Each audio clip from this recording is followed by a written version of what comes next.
শিক্ষা মন্ত্রণালয়ের দুর্নীতি অনিয়মের শ্বেতপত্র প্রকাশ করার কাজ চলছে বলে জানিয়েছেন শিক্ষা উপদেষ্টা অধ্যাপক ডক্টর চৌধুরী রফিকুল আবরার।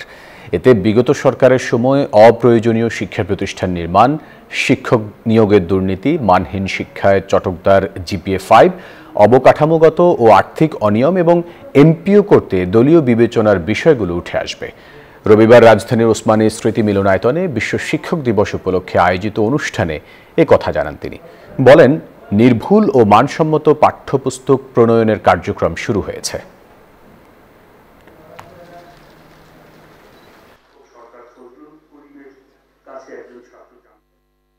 মন্ত্রণালয়ের বিভিন্ন গুরুত্বপূর্ণ পদে উন্মুক্ত দরখাস্তের মাধ্যমে স্বচ্ছ নিয়োগ প্রক্রিয়ার প্রতিষ্ঠার উদ্যোগ নেওয়া হয়েছে। বিভিন্ন শিক্ষা কমিশনের সুপারিশ, শ্বেতপত্র এবং টাস্ক ফোর্সের রিপোর্ট পর্যালোচনা করে কার্যকর বাস্তবায়নে পদক্ষেপ নেওয়া হচ্ছে।